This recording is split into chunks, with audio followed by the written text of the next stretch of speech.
आज हम गरुड़ पुराण के 16वां अध्याय का पूर्ण उल्लेख सुनेंगे।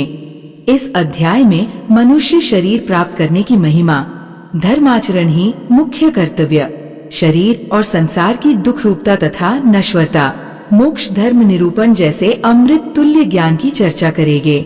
गरुड़ जी ने कहा, हे दया सिंधो, अज्ञान के कारण जीव जन्म मरण रूपी संसार चक्र में पड़ता है, ये मैंने सुना। अब मैं मोक्ष के सनातन उपाय को सुनना चाहता हूँ। हे भगवान, हे देव देवेश, हे शरणागत वत्सल, सभी प्रकार के दुखों से मलिन तथा सारहित इस भयावह संसार में अनेक प्रकार के शरीर धारण करके अनंत जीवराशियां उत्पन्न होती हैं और मरती हैं, उनका कोई अंत नहीं है।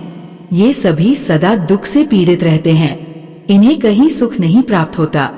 हे मोक्षेश, हे प्रभो, किस उपाय के करने से इन्हें इस संस्कृति चक्र से मुक्ति प्राप्त हो सकती है, इसे आप मुझे बताएं।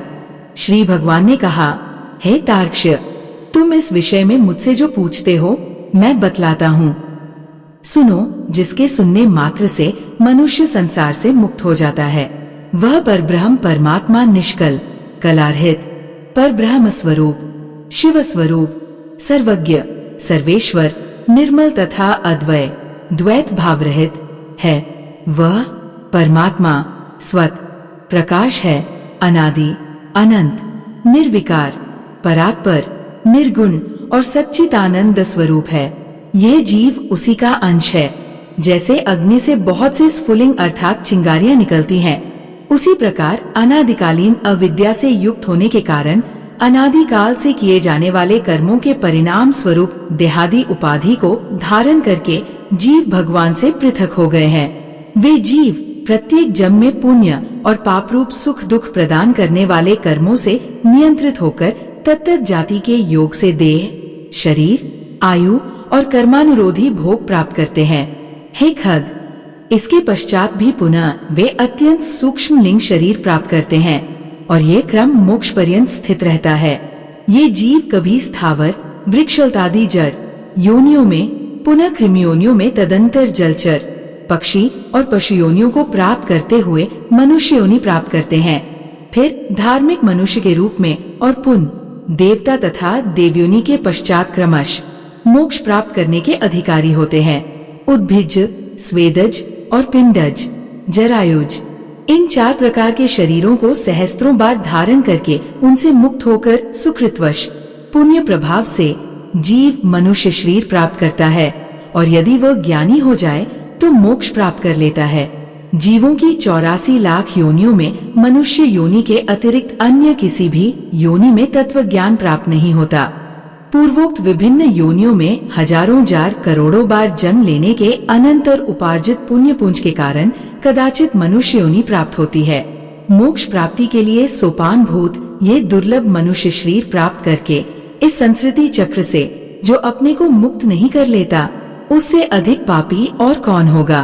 उत्तम मनुष्य शरीर में जन्म प्राप्त करके और समस्त सौष्ठव संपन्न अविकल इंद्रियों को प्राप्त करके भी जो व्यक्ति अपने हित को नहीं जानता, वह ब्रह्मघातक होता है। शरीर के बिना कोई भी जीव पुरुषार्थ नहीं कर सकता, इसलिए शरीर और धन की रक्षा करता हुआ इन दोनों से पुण्योपार्जन करना चाहिए। मनुष्य को सर्वदा अपने शरीर की रक्षा करनी चाहिए, क्योंकि शरीर सभी पुरुषार्थों का एकमात्र साधन है, इसलिए उसकी रक्षा का उपाय करना चाहिए। जीवन धारण करने पर ही व्यक्ति अपने कल्याण को देख सकता है। गांव, क्षेत्र, धन, घर और शुभाशुभ कर्म पुनः पुनः प्राप्त हो सकते हैं, किंतु मनुष्य शरीर पुनः पुनः प्राप्त नहीं हो सकता। इसलिए बुद्धिमान व्यक्ति सदा शरीर की रक्षा का उपाय करते हैं। कुष्ठ आदि रोगी भी अपने शरीर को त्यागने की इच्छा नहीं करते। शरीर की रक्षा धर्माचरण के उद्देश्य से और धर्माचरण ज्ञान प्राप्ति के उद्देश्य से ज्ञान, ध्यान एवं योग की सिद्धि के लिए और फिर ध्यान योग से मनुष्य अविलंब मोक्ष प्राप्त कर लेता है। यदि मनुष्य स्वयं ही अपने आत्मा का अहित से निवारण नहीं कर लेता, तो आत्मा का दूसरा कौन हितैषी होगा जो आत्मा को तारेगा। जो जीव मनुष्य के शरीर में रहकर इसी जन्म में नरक रूपी व्याधि की चिकित्सा नहीं कर लेता, वह परलोक में जाने पर जहाँ औषध नहीं प्राप्त है, नरक व्याधि से पीड़ित होने पर फिर क्या कर सकेगा? वृद्धावस्था बाघिन के समान सामने खड़ी है। फूटे हुए घड़े के गिरने वाले जल की भांति प्रतिक्षण आयु समाप्त होती जा रही है। रोग शत्रु की भांति प्रहार कर रहे हैं।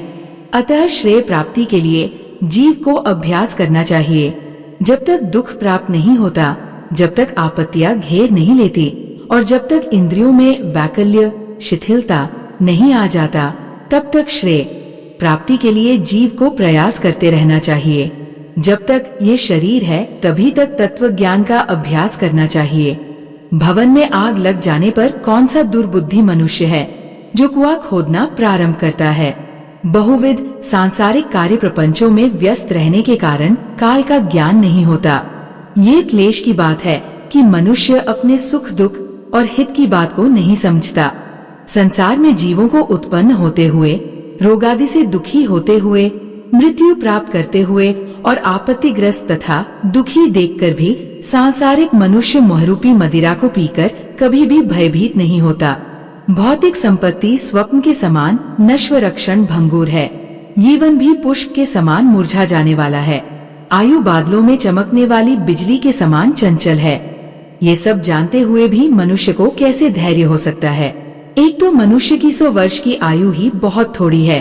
उसमें भी निद्रा और आलस्य के वशीभूत होकर उसका आधा भाग बीत जाता है और जो शेष है वह भी बाल्यावस्था, रोग और जरा में होने वाले दुख से चला जाता है और जो थोड़ा बचा वह भी निष्फल ही बीत जाता है।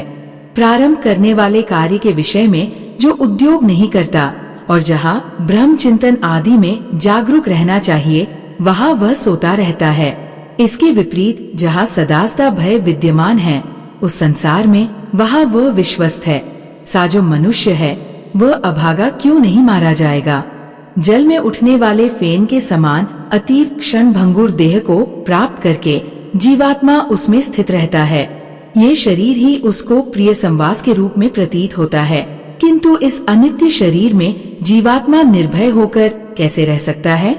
जो अहित करने वाले विषय भोगों में ही हित बुद्धि रखता है तथा अनिश्चित पुत्र क्लत्र देह गेहादि को स्थायी समझता है और भौतिक धन संपत्ति आदि अनर्थकारी वस्तुओं में जो अर्थ बुद्धि रखता है, वह अपने परमार्थ को नहीं जानता।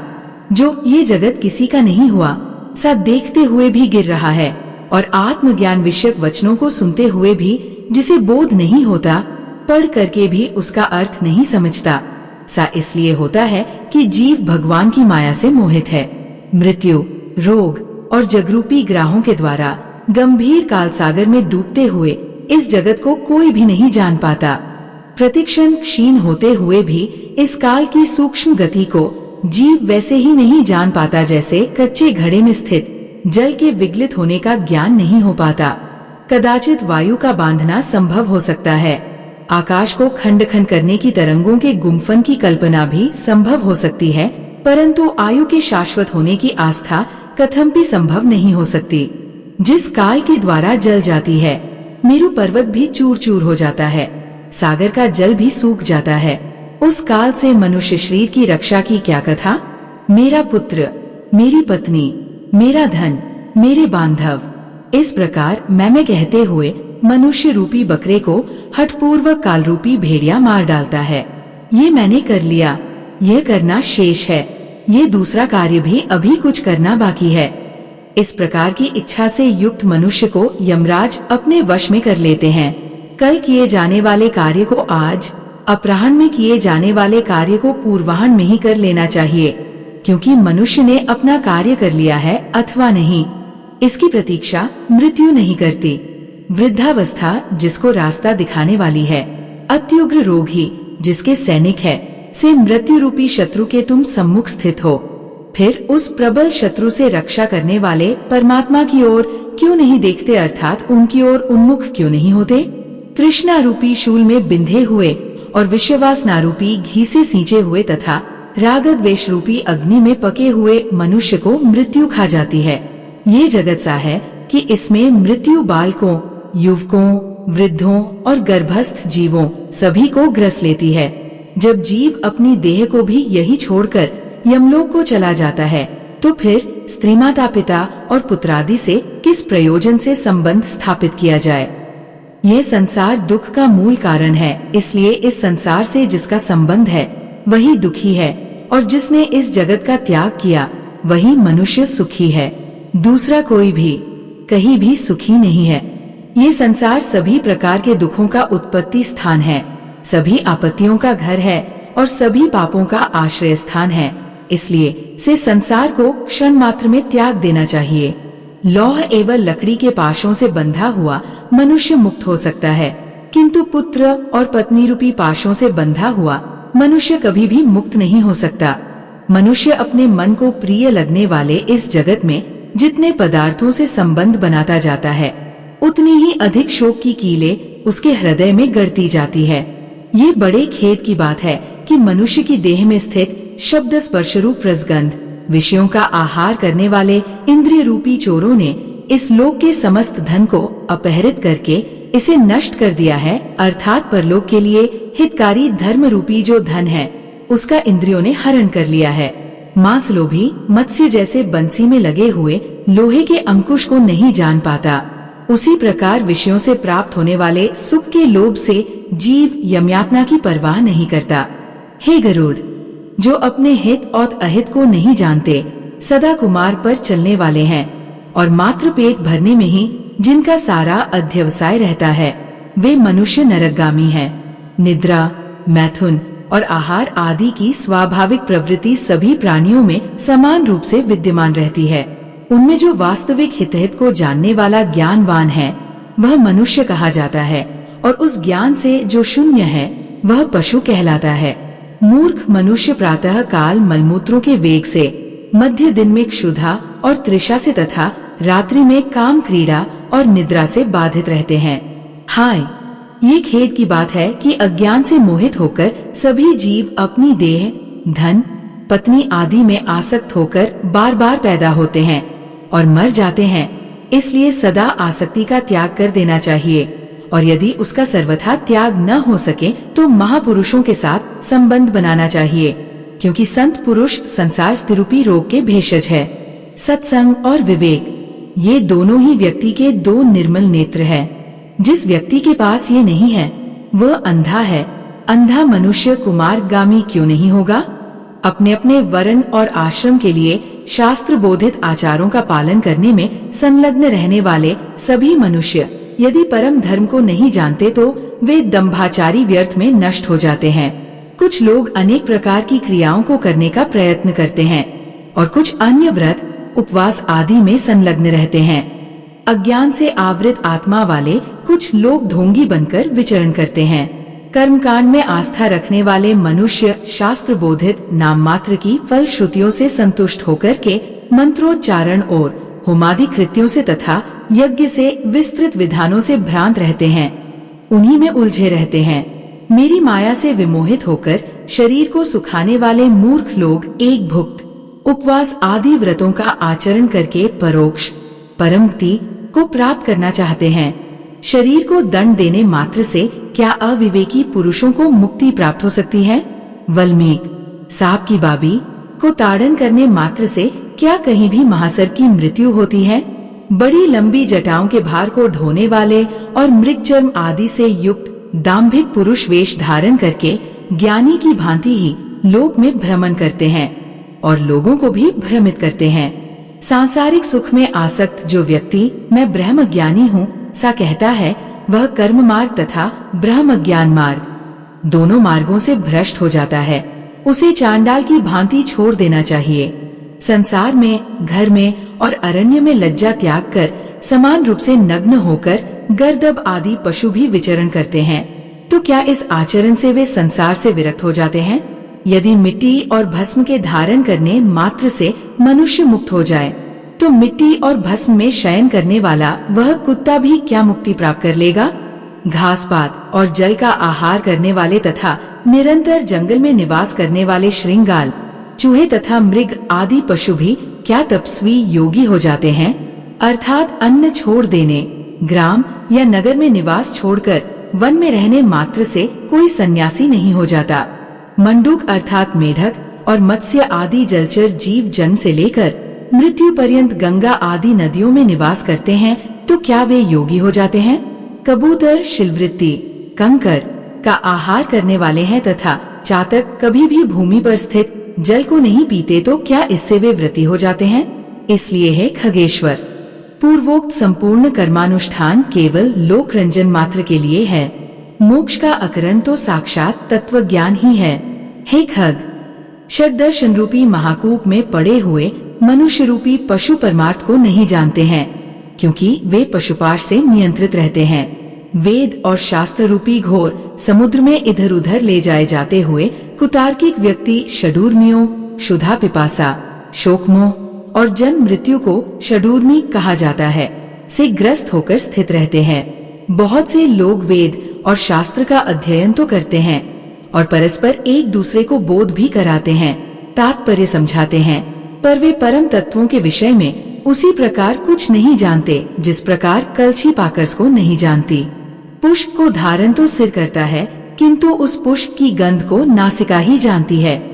ठीक इसी प्रकार वेद और शास्त्र का अध्ययन में उसी प्रकार भटकता फिरता रह जाता है। जैसे कोई मूर्ख ग्वाला अपनी कोख में बकरे को पकड़े रखने पर भी उसको खोजने के लिए कुएं में देखता है। संसार के मोह का नाश करने के लिए शास्त्र के शब्दों के अर्थ को जानना मात्र पर्याप्त नहीं है। दीपक की बात से कभी अंधकार की निवृत्ति नहीं हो सकती। बुद्धिहीन मनुष्य का पढ़ना अंधे व्यक्ति के दर्पण देखने के समान व्यर्थ है। अतः बुद्धिमान व्यक्ति को ही शास्त्रीय तत्वज्ञान का लक्षण हो सकता है, अर्थात बुद्धिमान को ही तत्वज्ञान लक्षित हो सकता है। जो ये ज्ञान यहाँ इसे जानना चाहिए। इस प्रकार बुद्धि करके शास्त्र में प्रतिपाद्य सब कुछ सुनना चाहता है। वो 1000 दिव्य वर्षों की आयु प्राप्त करके भी शास्त्रों का अंत प्राप्त नहीं कर सकता। अनेक शास्त्र है, आयु अत्यल्प है, जिसमें करोड़ों विघ्न हैं। इसलिए जैसे हंस जल के मध्य से दूध को ग्रहण कर लेता है, उसी प्रकार बुद्धिमान व्यक्ति को भी शास्त्र के सारतत्व का ज्ञान प्राप्त करना चाहिए। वैद शास्त्रों का अभ्यास कर वहाँ से तत्व ज्ञान प्राप्त करके बुद्धिमान मनुष्य को चाहिए कि जैसे धान चाहने वाला व्यक्ति धान ग्रहण करके पलाल अर्थात पुआल को छोड़ देता है, उसी तरह उसे भी अन्य सभी शास्त्रों को छोड़ देना चाहिए। जैसे अमृत से तृप्त व्यक्ति के लिए भोजन की कोई आवश्यकता नहीं होती, उसी प्रकार है तार्क्ष्य। तत्वज्ञ को शास्त्र से कोई प्रयोजन नहीं होता। हे विंतात्मज, न वेदाध्ययन से मुक्ति प्राप्त होती है और न शास्त्रों के अध्ययन से ही। मोक्ष की प्राप्ति ज्ञान से ही होती है, किसी दूसरे उपाय से नहीं। जिस प्रकार मुक्ति के लिए न तो आश्रम धर्म का अनुष्ठान कारण है, न दर्शनों का अध्ययन कारण है, उसी प्रकार श्रौत स्मार्त कर्म भी कारण नहीं है। मात्र ज्ञान ही मोक्ष का उपाय है। गुरु का वचन ही मोक्ष देने वाला है। अन्य सब विद्याएं विडंबना मात्र है। लकड़ी के हजारों भारों की अपेक्षा एक संजीवनी ही श्रेष्ठ है। कर्मकांड और वैद शास्त्रादि के अध्ययन रूपी परिश्रम से रहित केवल गुरु मुख से प्राप्त अद्वैत ज्ञान ही कल्याणकारी कहा गया है। अन्य करोड़ों शास्त्रों को पढ़ने से कोई लाभ नहीं। वेदादि आगम शास्त्रों का अध्ययन तथा विवेक, इन दो साधनों से ज्ञान की प्राप्ति होती है। आगम से शब्द ब्रह्मा का ज्ञान प्राप्त होता है और विवेक से पर ब्रह्म का ज्ञान प्राप्त होता है। कई विद्वान अद्वैत को वास्तविक परम तत्व स्वीकार करते हैं और कुछ अन्य विद्वज्जन द्वैत तत्व की ही प्रतिष्ठा चाहते हैं, किंतु द्वैत और अद्वैत से पृथक सभी के लिए समान रूप से स्वीकार्य परम तत्व को कोई नहीं जानता। न मम मेरा नहीं है और मम मेरा है, ये दो पद भावनाएं ही बंधन और मोक्ष के कारण है। मम बुद्धि करने से प्राणी बंधन को प्राप्त होता है और मेरा नहीं है इस प्रकार की भावना करने से मुक्त होता है। कर्म वही है जो बंधन का हेतु नहीं होता तथा विद्या वही है जो मोक्ष प्रदान करा दे, और इससे अतिरिक्त कर्म केवल श्रम मात्र के हेतु है जो शरीर के लिए क्लेशप्रद है तथा अन्य प्रकार की विद्या शिल्प चातुर्य मात्र है। जब तक कर्म किए जाते हैं, जब तक संसार में आसक्ति रहती है, जब तक इंद्रियों का चांचल्य बना रहता है, तब तक तत्वज्ञान की बात ही कहाँ हो सकती है। जब तक देहाभिमान, देह को अपना स्वरूप मानना है, जब तक ममता रहती है, जब तक प्रयत्नों का वेग रहता है, जब तक संकल्प की कल्पना होती रहती है, जब तक मन स्थिर नहीं हो जाता, जब तक शास्त्र का चिंतन नहीं किया जाता तथा जब तक गुरु की कृपा नहीं प्राप्त होती, तब तक तत्व ज्ञान की चर्चा ही कहाँ होती है। तप, व्रत, तीर्थ, जप, होम तथा पूजा आदि सत्कर्मों का अनुष्ठान तथा वेद, शास्त्र और आगम की कथा तभी तक उपयोगी है जब तक जीव को तत्व ज्ञान प्राप्त नहीं हो जाता। इसलिए है तार्क्ष्य, यदि अपने मोक्ष की इच्छा हो तो सर्वदा संपूर्ण प्रयत्नों का सभी अवस्थाओं में निरंतर अनुष्ठान करके तत्व ज्ञान की प्राप्ति में संलग्न रहना चाहिए। जो प्राणी आधि भौतिक, आधि दैविक, आध्यात्मिक तापत्रय से सदा संतप्त रहता है, उसे मोक्ष वृक्ष की छाया का आश्रयन करना चाहिए। जिस मोक्ष वृक्ष का पुष्प धर्म और ज्ञान स्वरूप है तथा फल स्वर्ग एवं मोक्ष है, इसलिए श्री गुरु मुख से आत्म तत्व विषय ज्ञान प्राप्त करना चाहिए। ज्ञान हो जाने पर प्राणी इस घोर संसार बंधन से सुख पूर्वक मुक्त हो जाता है। हे तार्क्ष्य, मैं तत्व ज्ञानी पुरुष के द्वारा किए जाने वाले अंतिम कृत्य के विषय में तुम्हें बताता हूँ। सुनो, जिस उपाय को करके जीव को ब्रह्म निर्वाण संज्ञक मोक्ष की प्राप्ति होती है, अंतकाल के आ जाने पर पुरुष भय छोड़कर अनासक्ति रूपी शस्त्र से देह गेहादि विषयक ममत्व को काट डाले।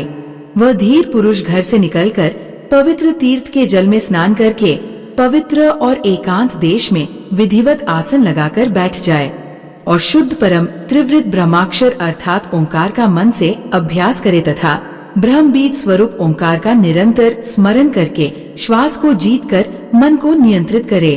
बुद्धि रूपी सारथी की सहायता से मन रूपी लगाम के द्वारा इंद्रियों को विषयों से निगृहित कर ले और कर्मों के द्वारा आक्षिप्त मन को बुद्धि की सहायता से शुभ अर्थ में अर्थात पर ब्रह्म के चिंतन में लगा दे। मैं ब्रह्मा हूँ, मैं परम धाम हूँ और परम पदरूपी ब्रह्मा मैं हूँ। सी समीक्षा करके अपनी आत्मा को निष्कल परमात्मा में लगा दे और ओम इस एकाक्षर ब्रह्मा का उच्चारण करता हुआ तथा मेरा स्मरण करता हुआ जो मनुष्य देह त्याग करता है, वह इस संसार से तर जाता है और परम गति प्राप्त करता है। मान और मोह से रहित तथा आसक्ति से उत्पन्न होने वाले दोषों को जीत लेने वाले सुख दुखादि द्वंद्वों से मुक्त ज्ञानी पुरुष उस शाश्वत अविनाशी परम पद को प्राप्त होते हैं। जो व्यक्ति राग और द्वेष रूपी मलों का अपहरण करने वाले ज्ञान रूप जलाशय और सत्य स्वरूप जल वाले मानस तीर्थ में स्नान करता है, वह मोक्ष प्राप्त कर लेता है। जो प्रौढ़ वैराग्य को धारण करके अन्य भावों का परित्याग कर केवल मद्विषयक भावना के द्वारा मेरा भजन करता है, सा पूर्ण दृष्टि रखने वाला अमलांतरात्मा संत ही मोक्ष को प्राप्त होता है। तीर्थ में मृत्यु हो जाए इस उत्कंठा से उत्सुक होकर जो अपने घर का परित्याग करके तीर्थ में निवास करता है और मुक्ति क्षेत्र में मरता है, वही मोक्ष प्राप्त करता है। अयोध्या, मथुरा, कनखल, हरिद्वार, काशी, कांची, अवंतिका और द्वारावतीपुरी, ये 7 पुरियां मोक्ष देने वाली है। हे तार्क्ष्य, मैंने सनातन मोक्ष धर्म को तुम्हें बता दिया। ज्ञान और वैराग्य के सहित इसे सुनकर पुरुष मोक्ष प्राप्त करता है। तत्वज्ञ पुरुष मोक्ष प्राप्त करते हैं। धार्मिक पुरुष स्वर्ग को प्राप्त होते हैं। पापियों की दुर्गति होती है और पशु पक्षी आदि पुनः पुनः जन्म मरण रूपी संसार में भ्रमण करते हैं। इस प्रकार सभी शास्त्रों का सारोद्धार मैंने 16 अध्यायों में कह दिया। अब और क्या सुनना चाहते हो? सूत जी ने कहा, हे राजन, गरुड़ जी ने भगवान के मुख से सा वचन सुनकर उन्हें बार बार प्रणाम करके अंजलि बांधकर इस प्रकार कहा। गरुड़ जी ने कहा, हे देवाधिदेव भगवान, हे नाथ, हे प्रभु, अपने अमृतमय वचनों को सुनाकर आपने मुझे भवसागर से तार दिया है। अब मेरा संदेह समाप्त हो गया और मैं कृतार्थ हो गया हूँ, इसमें संशय नहीं।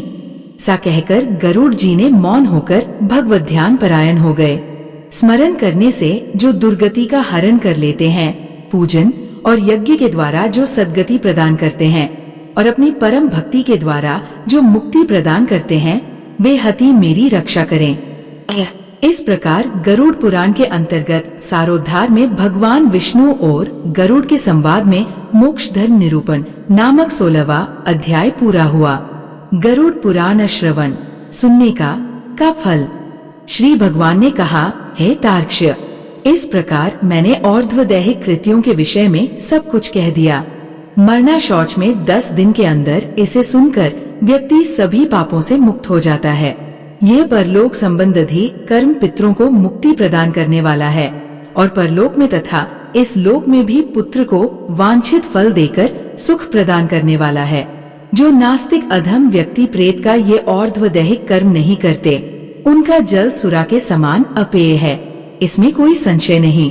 देवता और पितृगण उसके घर की ओर नहीं देखते, अर्थात दोनों की ही कृपा दृष्टि उन पर नहीं होती और उनके पितरों के कोप से पुत्र पुत्रादि की भी दुर्गति होती है। प्रेत क्रिया के बिना ब्राह्मण, क्षत्रिय, वैश्य, शूद्र और इतर जनों को भी चांडाल के समान जानना चाहिए। जो इस पुण्यप्रद प्रेतकल्प को सुनता और सुनाता है, वे दोनों ही पाप से मुक्त होकर दुर्गति को नहीं प्राप्त होते हैं। माता और पिता के मरण में जो पुत्र गरुड़ पुराण सुनता है, उसके माता पिता की मुक्ति होती है और पुत्र को संतति की प्राप्ति होती है। जिस पुत्र ने माता पिता की मृत्यु होने के अनंतर गरुड़ पुराण का श्रवण नहीं किया, गया श्राद्ध नहीं किया, वृषोत्सर्ग नहीं किया, मासिक तथा वार्षिक श्राद्ध नहीं किया, वह कैसे पुत्र कहा जा सकता है और ऋणत्रय से उसे कैसे मुक्ति प्राप्त हो सकती है और वह पुत्र माता पिता को तारने में कैसे समर्थ हो सकता है। इसलिए सभी प्रकार के प्रयत्नों को करके धर्म, अर्थ, काम तथा मोक्ष रूप पुरुषार्थ तुष्टय को देने वाले तथा सर्वविध दुख का विनाश करने वाले गरुड़ पुराण को अवश्य सुनना चाहिए। ये गरुड़ पुराण पुण्यप्रद, पवित्र तथा पापनाशक है, सुनने वालों की कामनाओं को पूर्ण करने वाला है, अतः सदा ही इसे सुनना चाहिए। इस पुराण को सुनकर ब्राह्मण विद्या प्राप्त करता है, क्षत्रिय पृथ्वी प्राप्त करता है, वैश्य धनाढ़ होता है और शूद्र पातकों से शुद्ध हो जाता है।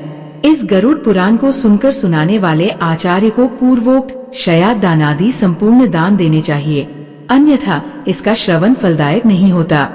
पहले पुराण की पूजा करनी चाहिए, तदंतर वस्त्र, अलंकार, गोदान और दक्षिणा आदि देकर आदर पूर्वक वाचक की पूजा करनी चाहिए। प्रचुर पुण्यफल की प्राप्ति के लिए प्रभूत अन्न, स्वर्ण और भूमि दान के द्वारा श्रद्धा भक्ति पूर्वक वाचक की पूजा करनी चाहिए।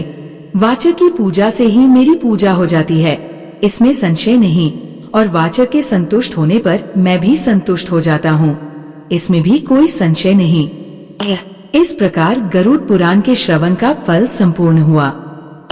इस प्रकार गरुड़ पुराण सारोद्धार संपूर्ण हुआ। दोस्तों, आशा करते हैं आपको ये ज्ञान से परिपूर्ण कथा अच्छी लगी होगी। आपको ये कथा पसंद आई हो तो कमेंट में जय श्री हरि विष्णु, जय भोलेनाथ अवश्य लिखें। आप सभी का बहुत धन्यवाद।